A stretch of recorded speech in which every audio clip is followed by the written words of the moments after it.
नमस्कार, बिहार मिथिला न्यूज में आपका स्वागत है। बिहार के एजेंडा में आज हम फिर एक बार दिखाएंगे उन तमाम बयानों को जिसका असर जनता पर पड़ सकता है और जनता इसकी चर्चा करती है। हम बता दें, बिहार की राजनीति में जाति जनगणना एक महत्वपूर्ण मुद्दा बनकर उभरा है, जिसे पक्ष और विपक्ष दोनों जनता के बीच और वोट बैंक के बीच जाने का काम कर रहे हैं। वहीं तेजस्वी यादव ने आज जाति जनगणना पर एक बड़ा बयान दे डाला है। उन्होंने कहा कि भाजपा कहती है कि हम जाति जाति करते हैं, लेकिन हम तो खुद ईसाई से शादी किए हैं, तो जाति कैसे हो सकता है। देखिए क्या कहते हैं तेजस्वी यादव। भाई हम खुद कहता है लोग जातिवादी, मेरी बीवी जो है वो ईसाई धर्म की है। अगर हम जातिवादी होते तो हम ईसाई धर्म में क्यों शादी करते। लेकिन ये बात कहने के लिए लेकिन अमित शाह आए, उन्होंने कहा कि यादव और मुसलमान बुक्का बढ़ा दिया गया। झूठ बोलना उन लोगों का काम है, हम लोगों का काम है केवल आप लोगों के लिए काम करना। अगर बढ़ाना होता तो माननीय मुख्यमंत्री जी कुर्मी समाज से आते हैं तो कुर्मी जाति को नहीं बढ़ा देते। तो इसे बकवास वाली बात है। और किस आधार पर बोल रहे हैं? आपके पास आंकड़ा कहां है? ये बिहारी है जहां पहली बार जाति आधारित सर्वे हुआ है, देश में और कहीं हुआ ही नहीं है। तो आप किस आंकड़े के साथ बोल रहे हैं कि बढ़ा दिया गया हो या घटा दिया गया हो? लोक जनशक्ति पार्टी रामविलास और लोक जनशक्ति पार्टी के बीच में विवाद और एक दूसरे पर आरोप प्रत्यारोप नहीं थम रहा है। दोनों एनडीए के साथ हैं, लेकिन दोनों इतने एक दूसरे के दुश्मन जान पड़ते हैं जिसका असर चुनाव में पड़ सकता है।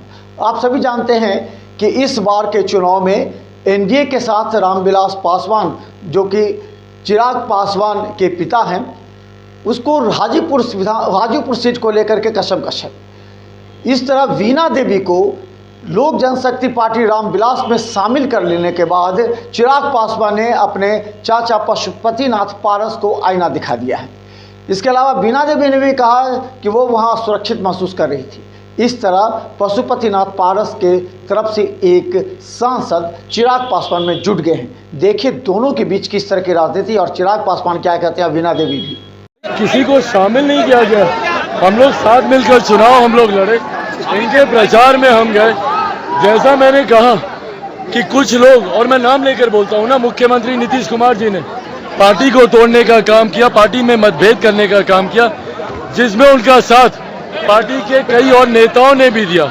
ऐसे में भैया आज जब वो वापस पार्टी के साथ, पार्टी की विचारधारा के साथ, बिहार फर्स्ट बिहारी फर्स्ट के साथ जब वो जुड़ना चाहती है तो पूरी तरीके से स्वागत है। भाई हमारे साथ कौन आ रहा है नहीं समय बताएगा, बट उनके साथ तो कम से कम कई और सांसद नहीं। हम पार्टी के ना, लोक जनशक्ति पार्टी के हम सांसद हैं, इनके साथ शुरू से हैं अभी। और आप तो पशुपति पारस की नहीं, देखिए उस समय हम समझ नहीं पाए थे जो हो क्या रहा है। उनके चाचा, उनके हमारे पार्टी के सारे लोग थे, तो उसमें हम समझ नहीं पाए, इसी से हम सिग्नेचर कर दिए थे। जब बाद में मुझे पता चला तो हम पुनः वापस हो गए। आपके साथ छलावा हुआ? हाँ, मेरे साथ छलावा। समय काफी ज्यादा लग गया। नहीं, आपको जितना भी राष्ट्रीय अध्यक्ष का प्रोग्राम है दिल्ली में करते हैं, चाहे जहाँ भी बुलाते हैं, मैं रहती हूँ, और भी साथ रहती क्या? और मैं किसी से बात नहीं की हूँ, कोई कहाँ रहेंगे नहीं रहेंगे। इन तमाम बयानबाजी के बीच आप जानते हैं चुनाव आने से पहले जब तक एक दूसरे पर आरोप प्रत्यारोप नहीं लगाएंगे तब तक जनता के बीच चर्चा नहीं होगी। इसी तरह आरजेडी के प्रवक्ता शक्ति सिंह यादव ने भाजपा को भारत जलाओ पार्टी का नाम दिया है। इसके साथ ही उन्होंने कहा कि एक भाजपा में एक बड़ा गुट टूटकर इंडिया गठबंधन में शामिल हो सकता है। हालांकि उन्होंने इस बात का जिक्र नहीं किया कि किस दल में से टूटेंगे और किस में जाएंगे। उन्होंने कहा कि भाजपा में बड़ी टूट की संभावना है और आने वाले समय में चुनाव से पहले ही बड़ी संख्या में भाजपा के नेता इंडिया गठबंधन में शामिल हो सकते हैं। देखिए क्या कहते हैं शक्ति सिंह यादव।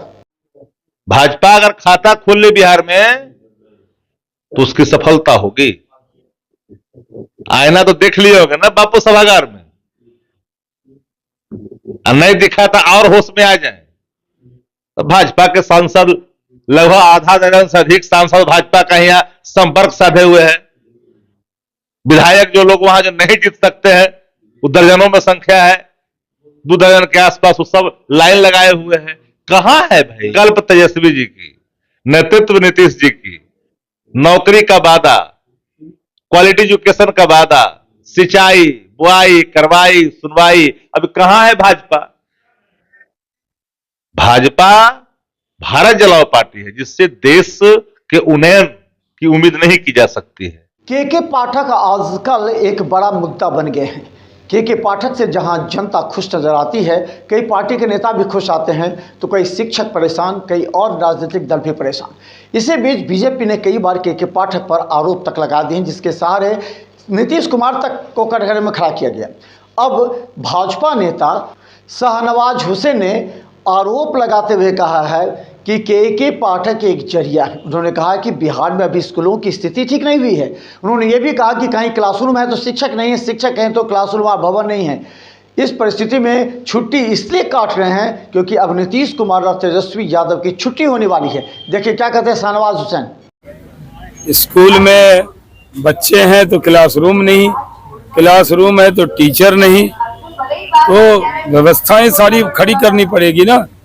सिर्फ एक दिन में तुगलकी आदेशों से सब हो जाएगा? आखिर जितने बच्चे स्कूल में उतना वहाँ पे उतने टीचर हैं, उतने क्लासरूम हैं, उतने बोर्ड हैं।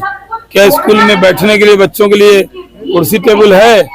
नेताजी तो कुर्सी पे बैठे हैं, इन बच्चों के लिए कुर्सी टेबल बेंच भी नहीं है। देखिए, ये जो महागठबंधन की सरकार है, ये छुट्टी इसलिए काट रही है कि इसकी छुट्टी होने वाली है। के पाठक वाले मुद्दे पर अब राजद के विधायक भाई वीरेंद्र ने भी जवाब दिया है। उन्होंने कहा कि कोई ऐसी छुट्टी नहीं काटी जाएगी। अगर कोई कहता है तो ये गलत कहता है। मुख्यमंत्री नीतीश कुमार के संज्ञान में है। अब जल्द ही उस अच्छी खबर आएगी जिसमें कहा जाएगा कि कोई छुट्टी नहीं कटी है, लेकिन हॉलीडे की छुट्टी पर विचार किया जा सकता है या हॉलीडे की छुट्टी बरकरार रहेगी। देखिए क्या कहते हैं राजद विधायक भाई वीरेंद्र। सरकार तय करेगी, कोई एससीएस नहीं तय करेगा कि छुट्टी कब होगा, क्या होगा। ये सरकार का मामला है और सरकार इस पर करेगी और छुट्टी में कोई कटौती नहीं होगी। और जो ये गर्मी की छुट्टियां होती थी उसमें हो सकता है कुछ बदलाव हो, लेकिन कहीं भी पूजा पाठ और धर्म के नाम पर कहीं कटौती नहीं होगी, नहीं होगी, नहीं होगी। और सरकार सब दुरुस्त करेगी। जो छुट्टियां पहले हुआ करती थी वही छुट्टी अब आज भी हो। सरकार उस पर एक्शन ले रही है और तुरंत आपको सूचना मिल जाएगी कि सरकार ने क्या क्या किया। जन स्वराज पार्टी के नेता और सूत्रधार प्रशांत किशोर लगातार दरभंगा ही नहीं पूरे बिहार के गांवों का दौरा कर रहे हैं और वहां जनता को बता रहे हैं। आज इसी क्रम में उन्होंने दरभंगा के कोयटे में जब प्रेस को संबोधित किया, एक पंचायत में पहुंचकर उन्होंने पंचायत में प्रेस कॉन्फ्रेंस किया और उन्होंने कहा है कि दरभंगा एम्स नीतीश कुमार की गलती की वजह से लटका है। उन्होंने कहा है कि जिस समय 8 वर्ष पहले दरभंगा एम्स की घोषणा हुई थी उस समय नीतीश कुमार राज्य में थे और बीजेपी केंद्र में उस समय नीतीश कुमार कंबल ओढ़कर सोए हुए थे। उन्होंने ये भी कहा कि आने वाले लोकसभा चुनाव में नीतीश कुमार को 5 से भी ज़्यादा सीट नहीं मिलेगी, अगर मिलेगी तो गाँव-गाँव घूमकर खुद माफ़ी मांगेंगे। उन्होंने बड़ा दावा किया कि नीतीश कुमार को 5 सीट से अधिक नहीं मिलने वाली है। देखिए क्या कहते हैं प्रशांत किशोर। बिल्कुल नीतीश कुमार की गलती है। इसलिए सुन लीजिए बात को, दरभंगा में जब एम्स की बात शुरू हुई तो केंद्र में भी नीतीश कुमार थे, राज्य में भी नीतीश कुमार थे, दोनों जगह एनडीए की सरकार थी। तो नीतीश कुमार उस समय कंबल ओढ़कर काहे सोए हुए थे? ये राजनीति में करने वाले लोगों को सूट करता है कि जब केंद्र की सरकार में आप नहीं है तो केंद्र पर दोषारोपण कर दिया। अभी नीतीश कुमार कुछ दिन पहले उनकी कुंभकर्ण निंद्रा से उठे और कहे बिहार को विशेष राज्य का दर्जा मिलने के लिए आंदोलन होना चाहिए।